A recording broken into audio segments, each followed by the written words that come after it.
Ndio, watu walisema nimebahatika. Wengine waliniita lucky girl.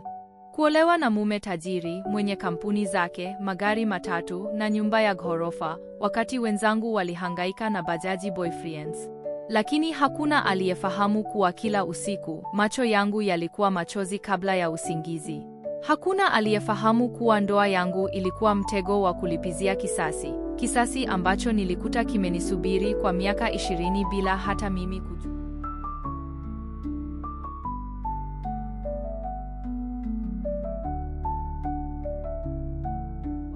Jina langu ni Neema, na hii ni hadithi ya maisha yangu, hadithi ya ndoa, mateso, siri na mwisho wa msamaha.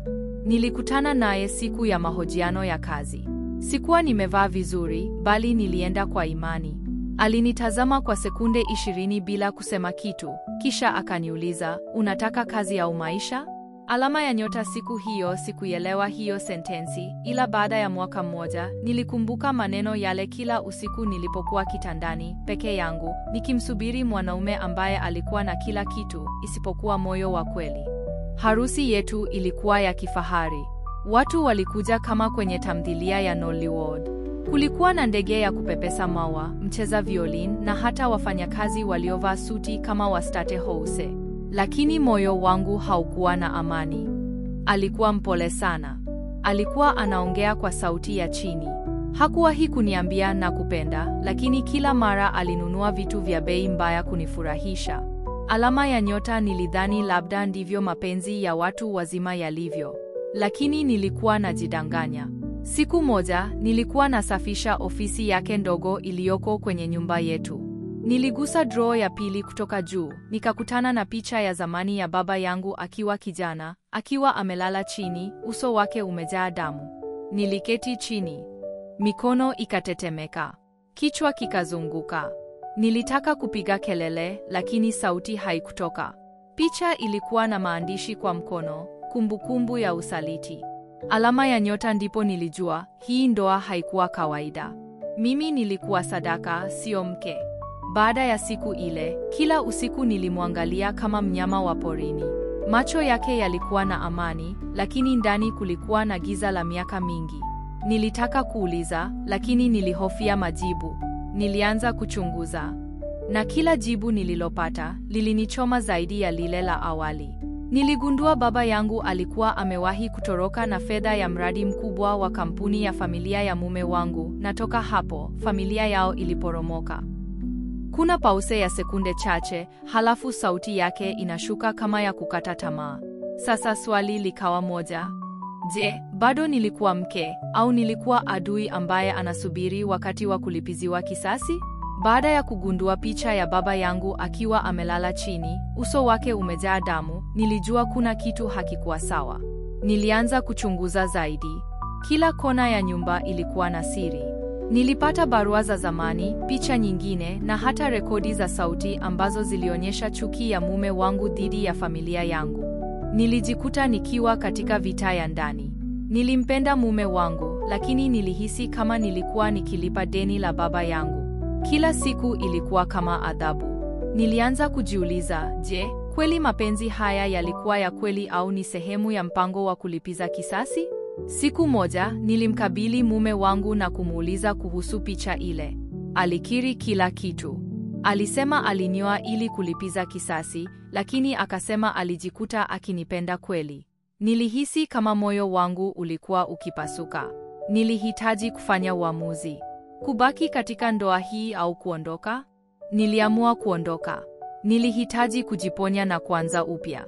Nilijifunza kuwa mapenzi ya kweli hayawezi kujengwa juu ya chuki na kisasi. Nilijifunza kusamehe, sio kwa ajili yake, bali kwa ajili yangu mwenyewe. Niliondoka bila kuangalia nyuma. Sikuwa na mpango wala sehemu ya kwenda. Lakini nilikuwa na kitu kimoja ambacho nilikuwa nimekikosa kwa muda mrefu: amani. Nilihamia kwenye chumba cha kupanga, nikaanza kazi ya uandishi wa simulizi, kuandika mateso yangu kuwa hadithi za wengine. Nilianza kujitambua, nilijifunza kusema hapana, na zaidi ya yote, nilijifunza kusamehe. Siku moja, nilipokea bahasha. Ilikuwa haina jina wala stamp. Ilikuwa imeachwa mlangoni. Ndani yake kulikuwa na picha yangu ya harusi na nyuma ya picha maandishi kwa kalamu ya mkono, ninajua yote. Ulimwacha akiwa mgonjwa. Jiandae. Mwili wangu uliganda. Sauti ikakata. Nilihisi kama historia ilikuwa inanifuata. Nani aliandika ujumbe huu? Kwa nini sasa? Nilijua siwezi kuendelea bila kukamilisha hadithi hii. Nilirudi hospitali alimolazwa, ndio, alikuwa mgonjwa. Kanser ya tezi. Hakuwa na muda mrefu. Lakini bado, hakuwa mtu wa kuomba msamaha, alikuwa dume hata kwenye maumivu. Alinigeukia na kuniambia kwa mara ya kwanza, Neema, samahani. Nililia. Sio kwa sababu ya yeye, bali kwa sababu ya moyo wangu uliokuwa umebeba maumivu kwa muda mrefu.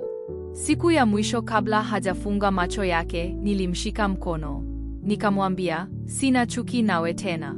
Acha uende ukiwa huru. Na siku hiyo, nilihisi kuwa nimefunguliwa. Roho yangu ilikuwa nyepesi. Nilijua kuwa kila mtu ana hadithi, lakini si kila mtu ana ujasiri wa kuivunja hadithi ya chuki na kuandika upya hadithi ya msamaha. Alifunga macho yake akiwa amenishika mkono. Hakuwa na watu wengi pembeni, hakuwahi kuishi kwa watu, aliishi kwa kisasi. Nilisimama pale pembeni ya kitanda kwa dakika nyingi baada ya kifo chake. Niliangalia uso wake kwa mara ya mwisho. Sasa alikuwa huru, na mimi pia. Siku hiyo, nilijua kwamba siku zote msamaha sio zawadi kwa mtu mwingine, bali ni uponyaji kwako mwenyewe. Miezi miwili baada ya msiba, nilienda kwenye mahojiano ya redio, walitaka nijadili simulizi zangu. Haikuwa rahisi kusema hadithi hii hadharani, lakini nilijua kuna mtu mmoja tu aliyekuwa anahitaji kuisikia, mtu aliyekuwa kwenye ndoa ya maumivu au kwenye mateso ya kihisia. Nilianza kuandika kitabu, si kwa pesa, bali kwa ajili ya wale waliopitia maumivu kama yangu. Kitabu nilikiita, Niliolewa kwa kisasi, nikajifunza kupenda tena. Miaka miwili baadaye, nilikutana na mwanaume ambaye hakunipa gari, nyumba, wala pesa, bali alinisikiliza. Alinielewa. Aliniongelea kwa upole. Kwa mara ya kwanza, nilijua mapenzi ya kweli yanavyohisi. Tuliishi maisha ya kawaida sana. Lakini kila siku ilikuwa na furaha. Siku moja nilimuuliza, unanipenda kwa nini? Akanijibu, kwa sababu ulijifunza kupenda tena hata baada ya kuumizwa.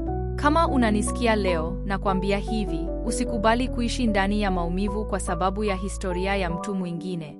Usiruhusu kisasi kuwa mfungwa wa moyo wako. Siku zote, unaweza kuanza upya. Na mapenzi ya kweli yapo, yanakusubiri pale unapojifunza kujipenda wewe mwenyewe kwanza. Asante kwa kufuatilia simulizi hii ya kusisimua na ya kugusa moyo. Usisahau kusubscribe, kushare na kuacha comment kama ulihisi ujumbe huu. Simulizi zaidi zinakuja. Siku wokovu, ukaamua kuniacha gizani kivuli changu. Uliponiahidi mianga na fumbo tamu, lakini ukageuka msumari kwenye moyo wangu. Kisasi moyoni, nazima mwanga wangu. Ningekusamehe lakini uchungu unaning'ang'ania.